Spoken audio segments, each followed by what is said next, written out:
Hello, and welcome back to Baby Elias's stories. We now return to Sleep No More, an Eve Duncan novel by Iris Johansen. Chapter 5.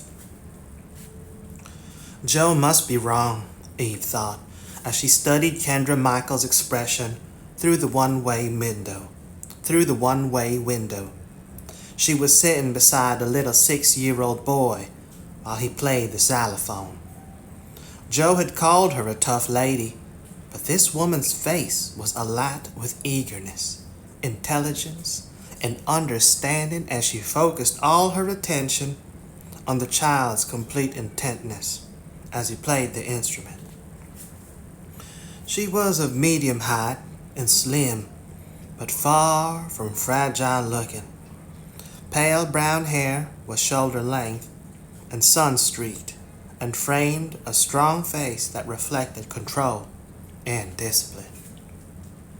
Large hazel eyes set far apart, shone with intelligence and humor as she watched the boy. Kendra wasn't a beautiful woman, but her smile was beautiful. Kendra finally put a gentle hand out to stop the boy. "It's time for you to go, Justin. Your mama is outside waiting." He ignored her, still pounding the keys. She held out her hand and took the stick. He started to fight her, then was still, staring up at her face. "Pretty?" She nodded. "Very pretty, Justin. Beautiful. Next time it will be even more beautiful, because while you're at home, you'll hear the sound and the notes in your mind. Then when we get together, you'll let me hear them too." Her finger reached out and traced the outline of his mouth. "A smile can be beautiful too. It can be like a song that goes on and echoes inside you and around you. Maybe you'll let me hear that song too?" His intent expression didn't change. She smiled. "No?" She took his hand. "Think about it." She put his fingers on her lips. "I'll give you my song. Here it is. I'll be waiting for you to give me yours." He didn't move, his gaze on her face. Then he jerked away and ran toward the door across the room. Sandra stayed by the xylophone. "Goodbye, Justin. I'll see you in 2 days." He stopped at the door and looked back at her. Then he was suddenly running back to her. Kendra smiled as he stopped before her. "Yes?" He reached out a tentative finger and slowly traced the outline of her face. "Pretty. Song." Then he whirled and was running back to the door and out of the studio. The smile remained for an instant while her gaze lingered on the door. Then it faded as she stood up and began to tidy the studio. "You might as well come in, Quinn. You're on the clock. I have another student in 30 minutes and I won't keep her waiting." Kendra's tone was completely different from the way she had spoken to the little boy. It was crisp, cool, and there was a distinct edge. Her demeanor had the same coolness, and that warm, affectionate magnetism that had been present when she'd been interacting with little Justin had disappeared. Joe wasn't wrong. Kendra was, indeed, one tough lady. "You heard her," Joe murmured as he got to his feet and headed to the door that led from the booth to Kendra's main studio. "We're on the clock. Let's get moving." Eve followed him into the studio. "By all means." "Hello, Quinn." Kendra looked beyond him to Eve. "Who is she?" "My appointment was with you." "But the job that we're asking you to do is for her. Eve Duncan, Dr. Kendra Michaels." "I'm very glad to meet you," Eve said. "Joe seems to think that you can help us. I'd be very grateful if you'd try." "No, it's not going to happen," Kendra said. "Quinn knew the answer before he even brought you here. In our last encounter, he backed me into a corner and manipulated me to get what he wanted. In the end, it was for a good cause, but it's not going to happen again." "You haven't heard what we want," Eve said. And if Joe manipulated you, he had good reason. She met her gaze. You must have thought the same thing, or you wouldn't have allowed it to happen. Joe said you're tough, but you weren't tough enough to let a serial killer be free to kill and kill again. I watched you with that little boy, and I don't think that you're as hard as you're pretending. Joe seems to believe you can do what we need, but I have my doubts. It all sounds pretty bizarre. Now listen, and I'll tell you the situation and what we want from you. Kendra held Eve's gaze for an instant, then she glanced at her watch. You have 20 minutes. I'll hear you out, but I'm sure my answer won't change. I'm incredibly busy with my work. She wasn't budging, Eve thought with frustration. In the end, that's your decision. She briefly and concisely outlined Sandra's story and what they'd found out about the hospital and Beth's mental impairment and the Avery connection. Kendra looked at Eve without expression after she'd fallen silent. That's everything? Yes. Eve wasn't about to bring up the dreams she'd had about Beth running for her life. It would just be another reason for Kendra to refuse. And it should be enough for you. It's enough for me to see why you're so concerned, but you don't really have much to go on. She glanced at Joe. You're not talking much. I'm surprised you're leaving it all up to her. He smiled at Eve. She can handle it. Can she? Her glance shifted back to Eve. The answer is still no. Sorry. Eve felt a rush of irritation mixed with pure anger at the woman's stubbornness.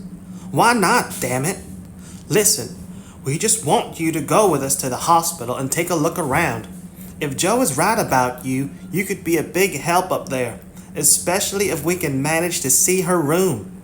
No big deal. It shouldn't take you long just to try. It would be a day away from my students, and that can seem a lifetime to some of these kids. I'm near a breakthrough with 2 of them. Justin's very close.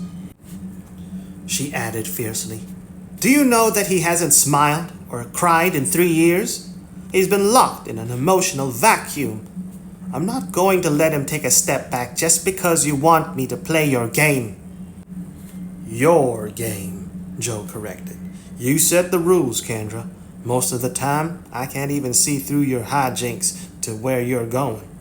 It's not hijinks, it's observation, Kendra said impatiently. And I don't have time for it. I have a passion in life, and it's the work I do here. I never wanted to play at being a detective. That's your passion in life, Quinn, not mine. Eve was getting impatient. Joe, this is ridiculous. I refuse to beg her to do something I don't even have faith she can do. Is she really worth it? Joe nodded. She's worth it. She was silent a moment before turning back to Kendra. Okay, then you've got to do it. Kendra's brows rose. Really? And how are you going to ensure that? You'll do it because you have no choice. Everyone responds to their own personal drummer. You may be as tough as Joe says you are, but you did what was right about helping him track down that killer because he struck the right note. You couldn't stand the thought of helpless children being possible victims, and you have a career that enables you to protect helpless children from their own disabilities. And your point is, you can't resist fighting for those who are younger or helpless. It's part of your DNA. Interesting analysis. But Beth Avery is no child and may not even be a victim. But what if she is a victim? She took a step closer to Kendra, and her voice vibrated with intensity. Yes, you're drawn to children, but I believe that fighting for Beth Avery may be just as appealing to you. Because if she was kept prisoner all those years, it would be a hideous crime. Can you imagine it? Joe told me that you went a little wild after you gained your sight. Tell me, did it seem like getting out of prison not to be blind any longer? She didn't speak for a moment. You're very good, Eve Duncan. While I was blind, I tried to do everything, hone every sense, so that it wouldn't be a prison. I didn't realize I hadn't succeeded until that surgeon took off my bandages. Beth Avery has been in that hospital since she was 17. The drugs she was given didn't allow her to even try to keep it from being a prison. Don't you think she should have someone just check to see if she deserves to be in that place? Joe thinks something shady is going on. That surgeon set you free. You could help us do the same for Beth Avery, damn it. Kendra shook her head. I don't want to do this. Eve could see the beginning of a crack in her resistance. I can understand that you have priorities. We can work it out. Kendra was silent for a long moment. What exactly do you want from me? As Eve said, we want you to go there with us, Joe said quickly, to see the hospital, her room, and the staff. We want your impressions. Kendra's expression didn't change, Eve noticed. Was she actually considering it? In the meantime, we'll also be looking for a way to access the computer medical records on Beth Avery. We want to see if she had a reason to run away from that hospital. We want to verify that the patient they've produced that they claim is Beth Avery is a ringer. We want to know everything we can. We want to know everything we can find out about her in the quickest amount of time. You're not going to find all that in her medical records. Exactly, Joe said. That's why we need you. Kendra smiled, and for the first time Eve glimpsed the faintest hint of the warmth she had shown her student. But only a flash, and then it was gone. I'm glad I impressed you on our last case, Quinn, but I'm not a miracle worker. I can't see what's not there. If you tell me there's nothing, then I'll believe there's nothing. But I'll only believe it if you give it a shot and tell me that. She was silent. It better not take long. I don't have time to waste on this. You'll do it? Eve asked. I didn't say that. I'll consider it. I'll let you know. She turned away. Now please get out of here. I have to study my notes on my next patient. You need to let us know soon, Eve said. There may not be much time to. If you're pushing me for an immediate answer, then it's no, Kendra said sharply. I said I'd think about it, which is more consideration than I give 90% of the people who want me to leave my work to help out on their cases. I'm more aware of time constraints than you are. I have an appointment with Justin day after tomorrow that I've got to keep. I'm not even sure going to that hospital isn't a complete waste of time. And I'm not sure that bringing you in to help isn't a complete waste of time, Eve said with equal sharpness. You'll have to show me, but if we're going to do it, let's do it right. Stop dithering. She turned toward the door. Come on, Joe. I don't dither. Kendra's hands were clenched at her sides. And I'm never a waste of time. Show you? Where the hell do you get the nerve to demand that I perform like some Vegas acrobat? I didn't demand anything, Eve said as she opened the door. I just displayed some good old American skepticism. Call us when you get around to making up your mind. Wait, Kendra was glaring at Eve. If that was your attempt to goad me, don't bother. Hardly a day goes by that some detective or federal agent doesn't interrupt my workday to beg for my help, then insult me by saying I probably couldn't have helped them anyway. As if that will somehow make me desperate to prove myself. Kendra leaned against the table. But you've annoyed me just enough so that I'm going to get the last word, even though it's quite clear to me that's something you're not accustomed to. She paused. Just as it's clear to me you two are sleeping together. Eve tried not to let the surprise register on her face. Kendra crossed her arms across her chest. Although I don't believe you slept together last night. You were in Atlanta, weren't you, Eve? You flew here this morning, but Quinn wasn't with you. I'm guessing he picked you up at the airport just a short while ago. Don't you live together?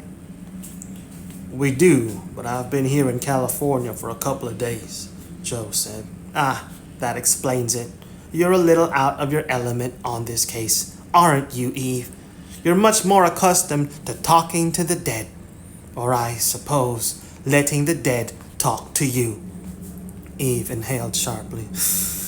How in the hell? The dead? Bonnie? Was she talking about Bonnie? Her gaze flew to Joe's face. You told her about? He was shaking his head and mouthing a silent no. You're a forensic sculptor, Kendra said. With your help, the dead tell you all their secrets, don't they? Eve let out a breath she hadn't realized she had been holding. Not Bonnie, but Kendra's meaning was only a little less startling than the alternative. I've always admired people who can do that, Kendra said. You must be very talented. Right back at you, Eve said, trying not to sound as dazed as she felt. Are you sure you're not a psychic? Positive. Kendra turned away. Now leave me alone. I'll let you know what I decide. I still have your cell number, Quinn. Or would you prefer I call you at the Docket Cove Hotel? Eve turned to Joe.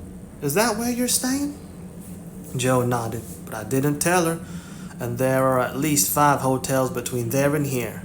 More like a dozen, Kendra said. Eve didn't move and slowly shook her head. I'm not leaving until you tell me how you knew all that. She thought about it. You probably found out Joe was coming, and you researched us or asked around, isn't that it? Kendra smiled. I value my time a lot more than that, Eve.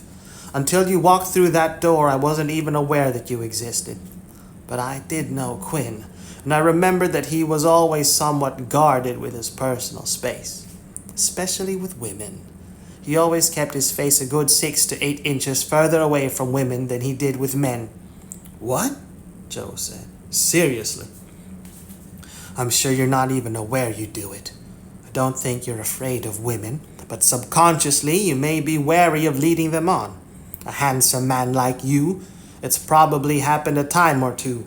But with Eve, I saw you crash through every barrier I ever saw you set for yourself. And instead of backing away slightly, as most colleagues or even friends tend to do, Eve leaned forward, even though the two of you haven't so much as touched hands since you've been here. It's pretty obvious what's going on between you. How do you know we weren't together last night? Eve asked. You're not going to like this. How? Because I'm afraid that you smell, Eve. Eve's eyes widened. I beg your pardon? Have you ever stepped onto an airplane and breathed in that awful stale odor of recycled air? Eve nodded. Of course. That's how you smell to me right now. A lot of that air actually comes through the engines, then is recycled throughout the cabin. Depending on the aircraft, it can sometimes smell like a mixture of jet fuel and bad breath. And that's how I smell? She grimaced. How very unpleasant. Don't worry, you won't offend anyone. It's so faint that no one but me would be aware of it. But Quinn has no trace of that odor. Go on, what else? Kendra pointed down at Eve's shoes. There's the slightest trace of red Georgia earth on the sides of your shoes and spattering the cuff of your pant leg. It could have come from Tennessee or Alabama, I suppose. But knowing that Quinn is from Georgia, it wasn't much of a stretch to think you'd also come from there. The earth is still fairly fresh, not too dry or cracked, suggesting it was just put there this morning.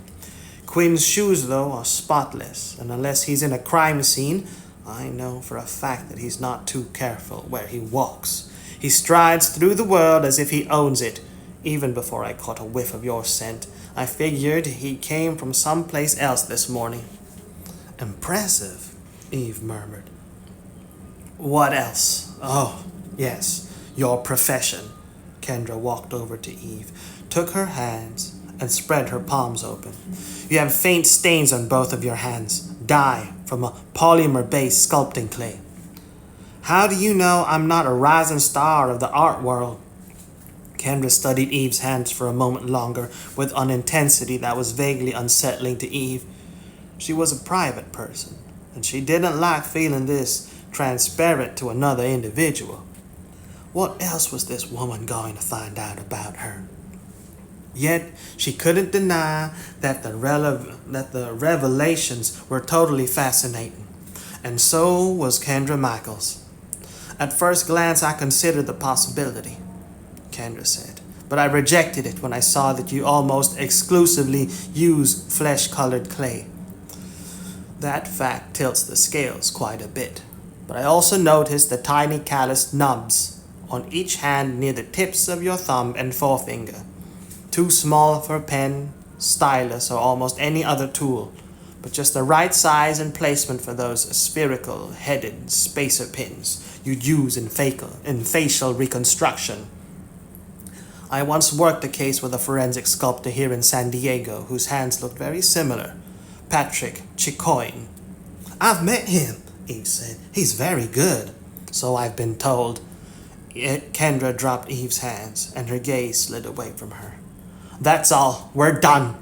Eve stiffened. No, we're not. There's something else besides calluses and clay stains, isn't there? Kendra raised her gaze to Eve's face. Yes. Sometimes you have to go beyond the purely physical evidence. There's a darkness inside you that's visible for anyone to see. It all fits together. She shrugged. I didn't expect you to be perceptive enough to catch that particular nuance. No offense. You asked. Yes, I did. Eve smiled with an effort. And I beg to differ. I don't believe that I'm that transparent to anyone. You're fairly incredible. She turned to Joe. You were right. Of course I was. My student will be here any minute, Kendra said. I've wasted enough time. Will you just leave me to my work? Eve turned back to Kendra. Okay, we're going. But there's no way I'll leave you alone now. You're amazing, and you can be useful. If I change my mind, and I don't think I will, I know where to find you. Yes, you do, Joe said. How did you know about the Dovecot Hotel? How did you know about the Docket Cove Hotel? I stayed there last night, but I know I didn't tell you. Kendra walked across her studio and opened the door for them. It's the only hotel in the area that insists on giving their guests those long brass door keys. Some of my clients have stayed there. I'm sure the hotel thinks those keys are more charming than plastic key cards, but they're much less secure. She pointed to Joe's pants pocket. The key is clipped on your rental car key ring, which I saw you put away as you walked in here. Eve smiled faintly. Now you're just showing off. Maybe a little. Eve stared her directly in the eye. I can be as determined and stubborn as you are, you know. You'll get tired of saying no to me. We'll work it out. She turned and walked out of the studio before Kendra could answer. I feel as if I've gone through a tornado. Joe was chuckling as he fell into step with her as they went out to the car. Though I should have expected it when I brought two strong women together and set them against each other. And then stepped back and let me handle the battle, she said dryly. Why? I thought you had a better chance with her. She was already antagonistic toward me. He opened the car door for her, and you did well. Sparks. Lots of sparks, she added thoughtfully. But she's astonishing. She could help us, Joe. That's what I told you.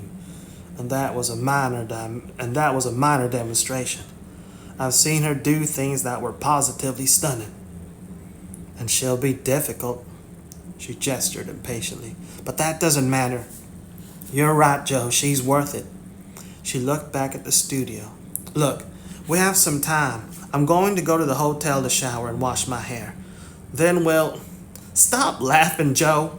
It's amusing. I knew that you wouldn't be able to keep from washing her criticism away. He sniffed teasingly. Even though it's totally unnecessary. I can't smell even the faintest hint of jet fuel about you. But she could, so it must be there. I'll just make sure to get rid of it, she added thoughtfully.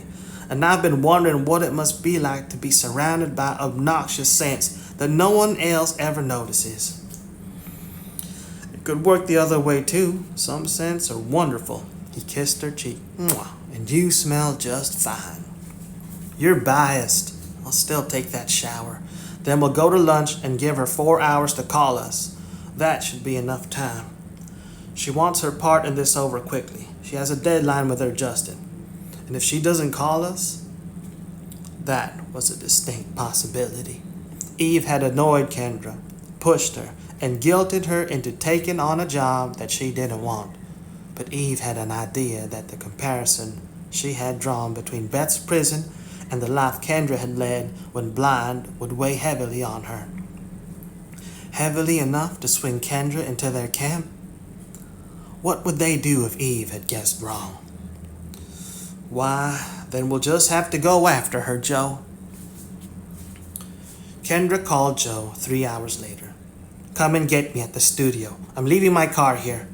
You're going to help us? Don't pretend you're surprised. You brought Eve Duncan here to draw me into the web. She did it. She paused. I don't like the fact that she read me that well. You should talk. The pot calling the kettle black. Maybe, but I still feel uneasy. You're good at manipulation, Quinn, but she goes deeper beneath the surface. That can be dangerous. What is she to you? Joe looked at Eve in the seat next to him. Everything, he said simply. So you'd better give her what she wants, Kendra. Is she listening? Yes, you're on speaker. Good. Then I won't have to repeat myself. I don't care what she wants. I don't care what you want. I've spent time helping patients in mental institutions. If it's possible that there are abuses happening at this one, it needs to be looked into. I just don't want this Beth Avery to be a victim. There are too many victims in this world, she continued brusquely. Look, I have to be through with this job by day after tomorrow. I don't have time for you to find a way to get into the hospital. Since they know you, it would be too risky, so you're out of it. I've arranged to do it myself. Really? And how did you accomplish that? I called my mother 2 hours ago and told her that I needed a favor, she added bitterly. You don't know what a sacrifice that was. My mother always demands a payback. Your mother? She's Professor Dina Michaels with UC San Diego. She's a noted historical authority, but she has mega influence with every political, medical, and educational board in the state. I told her I needed a valid reason to be given free access at the hospital tomorrow morning. She just called back and told me it was set up, and they'd welcome me with open arms. Your mother appears to be very efficient. How did she manage that? She had the lieutenant governor contact Harry Pierce, the chief administrator, and tell him that they were sending a music therapist to examine the facilities and records to see if the hospital would be a candidate for a state grant to help the treatment of the inmates. State grant? California is almost broke. So, that wouldn't stop a liberal government from funding mental health initiatives. Believe me, no one will question it. Once I'm accepted inside, I'll find a way to get rid of the escort they give me and get the information you need. I'll be ready to leave here in an hour to drive to Santa Barbara. We'll check into a motel for the night, and I'll be ready to storm the gates at 8 in the morning. We'll be ready to storm the gates, Eve corrected. You're right, Joe can't come, but there's no reason for me not to go with you. You can get me in as your assistant. You don't look like an assistant. I can be unobtrusive. I'm going. Silence. We'll talk about it tomorrow morning. Come and get me. She hung up. Eve smiled faintly as Joe pressed the disconnect. It appears she's jumped into the fray with both feet. She doesn't know any other way. He started the car. But she's right. You don't appear subordinate in the least, even when you're trying to be unobtrusive. You can't turn off what you are. She shrugged. Then that's her problem. She obviously wants to run things. Let her find a way to get me in under the radar. He smiled. I'd like to go along and watch. It would be a hell of a lot more amusing for me than staying at the hotel and researching Pierce and all of the hospital personnel. Somehow, I don't believe tomorrow is going to be in the least amusing, she said dryly, but it will definitely be challenging. Kendra Michaels was waiting outside the door of her studio with a duffel and a guitar case beside her when they pulled up an hour later. Right on time. She opened the rear door and got into the car. I just finished and locked up. A guitar? I don't really think that will be necessary, Eve said. It is for me. It relaxes me to play when I'm in a strange place. And do you always have extra luggage at your studio? Eve's gaze was on the duffel Kendra had thrown on the seat beside her. Yes, I do make house calls if my students need me. She met Joe's gaze in the rear view mirror as he drove out of the parking lot. And I can never tell when I'll need to take off on one of these missions impossible the authorities throw at me. Joe smiled. But they're not impossible for you, Kendra. I wasn't referring to myself, she said bluntly. And they shouldn't be impossible for the police or FBI if they just block out everything around them and concentrate on what's before them. Then I wouldn't have to be involved. And that goes for you too, Quinn. You're very perceptive and smart as a whip. You should apply yourself. And I'll keep that in mind. But I have an idea that I'd have to go around blindfolded a year or two to even approach your skill. Frankly, I don't have the time. Not when you can call on me, she said dryly. Exactly, he murmured. Don't get cocky. You brought in reinforcements. Your Eve is the one who got me on board. Her gaze shifted to Eve. And I'll do better on my own. Change your mind about going in with me. Eve shook her head. Beth Avery is my responsibility. Besides, two can be better than one. I won't get in your way. No, you won't, Kendra said coolly. If you do, I'll run right over you. She turned back to Joe. What can you tell me about Beth Avery's quarters at the hospital? I suppose you checked everything out when you went to question the people there? Right now, the woman they're calling Beth Avery is being held in solitary in a room on the first floor. She's being taken care of by Pierce, and she's not being allowed any visitors and has only a private nurse in attendance, he added. The room from which she escaped is on the third floor in a deluxe suite where she's supposedly been living since she came there at 17. That floor is designated only for rich or famous clients who have been committed for varying lengths of time. There are only 2 other suites on that floor. Only one is occupied at the moment.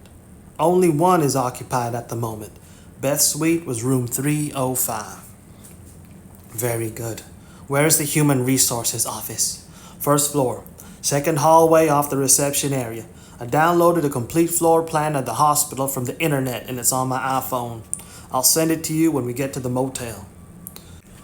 And what do we know about Harry Pierce? Eve asked. If he's Beth's personal doctor, he has to be involved in whatever is going on with her. How long has he been her psychiatrist? Since she came to Santa Barbara. He accompanied her from the hospital in Boston, where she stayed when she was first injured. The Avery family insisted he be taken on the staff as her doctor. He was young, and his credentials were only fair and not up to the hospital standards. But the administrator caved because the Averys were such heavy donors. But you said Pierce was the administrator now, Eve said. He had over a decade to insinuate himself into a very comfortable niche. With the Averys backing him, it's not surprising he was able to establish his own little kingdom. Eve's lips twisted, with Beth as his crown jewel. Anyone else we should know about? Kendra asked. Joe shook his head. Give me a break. I only had one visit and the info I could gather on the internet. You didn't give me a break, Kendra said. I'll give you what you need, but I want... She broke off as her cell phone rang. Oh shit, it's my mother. She hesitated, then reluctantly answered the phone. Hello, Mother. I can't talk right now. I'll call you later. No, I'm not with a student. I'm on my way to Santa Barbara. She listened again, then said slowly and distinctly. No, I don't want you to come to Santa Barbara and help. You've done everything I needed you to do. I have everything under control. Nothing is going to happen to me. It's not as if I'm going to do anything dangerous. I just have to go in and absorb a few impressions. Stop worrying. Evidently, Kendra's relationship with her mother is as complicated as mine with Sandra, Eve thought. Kendra was so confident that it was strange to see her this soothing and apologetic. No, it won't be like that, Kendra said. Do you think I'd let myself in for that kind of punishment again? I'm not a fool, Mother. She drew a deep breath. I have to go now. I'll call you tomorrow night. It's going to be fine. She hung up and leaned back in the seat. Damn it, I didn't want to ask her to pull those strings to get us into the hospital. I was afraid that she'd be on my case once she had time to think. It's natural that a mother would be concerned about her daughter, Eve said quietly. It's understandable that she's protective. You think you understand? Kendra asked fiercely. Not unless you grew up with my mother. She's stronger than almost anyone I know. Protective? Hell yes. She wanted to be protective of me. I was blind for God's sake, but she wanted me to be as strong and independent as I could be. So she kept herself from sheltering me and made me face the world and find ways to cope. But she changed once you gained your vision. She tried to let me go, she shrugged. Something happened to me on an FBI case I worked on. It scared her. She doesn't like my taking chances. I had to reassure her. She met Eve's gaze. Sorry I jumped on you. You're right. It's a natural maternal instinct. Her lips twisted. I guess you recognize the signs? You told me it was really your mother who sent you to look for Beth Avery. She appears to be cut from the same cloth as my mother. Except that there was nothing strong about Sandra, and the only maternal affection she possessed had been for Beth. No? Kendra's gaze was narrowed on Eve's expression. Eve forced a smile. Not exactly. Kendra's vision might not have had the same fine tuning as her other senses, but she was entirely too sharp. Mothers are different, just as people are different. But I'm glad that you had a woman like that in your life to raise you. So am I. Kendra's gaze was still on her face. But mothers can be a challenge, can't they? Change the subject. Eve was feeling as if Kendra were seeing right through her. What about your father? My mother divorced him. She said it was because of his other affairs. But I think it was really that he wasn't a cheerleader for me. She wanted him to be as supportive as she was. She tilted her head. You? My father? She was startled. She hadn't expected the subject to be turned back to her. I never knew him. I'm illegitimate, so you see, we're nothing alike. Kendra was silent. I'm not so sure. Maybe not on the surface. She looked down at her iPhone. Quinn, it's hours before we get to Santa Barbara. I can't sit here with nothing to do. Will you give Eve your phone and have her send that floor plan of the hospital to me? I should be able to memorize it before we get to the hotel. Big task, unless you have total recall, Joe said as he handed Eve his phone. I don't recall that as one of your gifts. It's not, she said absently as she retrieved the email from her phone. But I had to train my memory from childhood, and I'm pretty good. Braille doesn't really cut it when you're a blind musician, but it can be terribly frustrating. I think I like this place, Eve said as they parked in front of the long, rectangular stone motel that hovered on a cliff over the beach. Its paned windows reflected the rays of the setting sun, and it looked clean and bright and sturdy. Did you stay here before, Joe? No, I was in and out of town too quickly. Joe got out of the car in front of the front entrance. I'll go check in for us. He nodded at a large white building high on a hill across the harbor. That's the mental hospital. It will take about 10 minutes to reach there tomorrow morning. He disappeared into the motel. Very impressive. Kendra got out of the car and stared up at the Sea Haven Behavioral Health Center, but not threatening. Did you expect Frankenstein's castle? Eve asked. No, just a comment. I know that bad things sometimes come in pretty packages.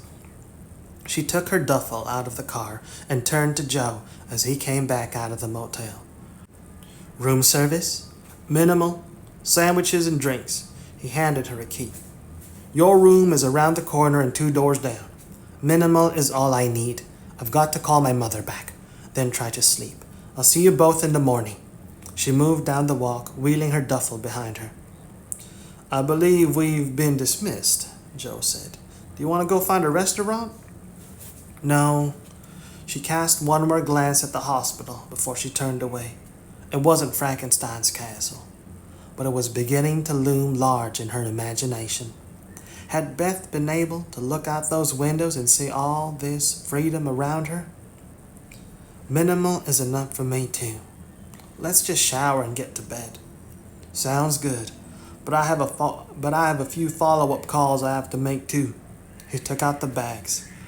I'll shower first and make them while you take yours.